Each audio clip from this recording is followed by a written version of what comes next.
ఈరోజు తిరుమల తిరుపతి దేవస్థానంలో పనిచేస్తున్న ఉద్యోగస్తులకి టీటీడీ చైర్మన్ ఈవో వాళ్ళకి ఇళ్ల పట్టాలు ఇస్తున్నారు. మంచిదే, ఇవ్వడం వద్దని చెప్పట్లేదు మేము. కానీ ఇచ్చే ఇళ్ల పట్టాల్లో ఇక్కడ వెంకటేశ్వర స్వామి ఫోటోతో పాటు జగన్మోహన్ రెడ్డి ఫోటో వేసుకున్నారండి. అవసరమా? పిచ్చి పీక్ స్టేజ్ కాదు ఏదైనా అంటారు. జగన్మోహన్ రెడ్డి ఫోటో వేసుకోవడం ఏంటి? ఇళ్ల పట్టాలు ఏదైనా జగన్మోహన్ ఆస్తులు ఏమి ఇస్తారు? లేదు కదా. టీటీడీ నువ్వు ప్రభుత్వ పథకాలు వేసుకో ఒప్పుకుంటున్నావు, ఇది ప్రైవేట్ సంస్థ. టీటీడీ అనేది ఒక దైవ సమానంగా మేమంతా ఒక భక్తితో ముక్కుతున్న టీటీడీ వెంకటేశ్వర స్వామి మేమందరం. అలాంటిది ప్రపంచంలో ధార్మిక క్షేత్రంలో గొప్ప క్షేత్రం తిరుమలకి ఇలాంటివి ఫోటో వేసుకుంటే ఇప్పుడు అడగకపోతే రేపు టీటీడీ ఇచ్చే సేవా టికెట్ కూడా జగన్ ఫోటో వేసుకుంటాడు. ఎంత దారుణం అంటే అధికారులు ముఖ్యమంత్రులు వస్తూ పోతుంటారు. వెంకటేశ్వర స్వామి శాస్త్రం కదా.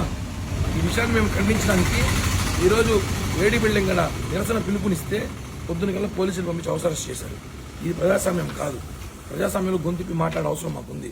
కాబట్టి వెంటనే వాళ్ళు ఇచ్చిన బాండ్లలో మీరు ఇళ్ల పట్టాలు ఇవ్వండి. ఇళ్ల పట్టాల్లో జగన్ ఫోటోగా తీయకపోతే పెద్ద ఎత్తున ఈ రోజు కాకపోతే రేపన్న ఉద్యమం చేస్తామని చెప్పి కూడా ఈ ప్రభుత్వాన్ని హెచ్చరిస్తుంది.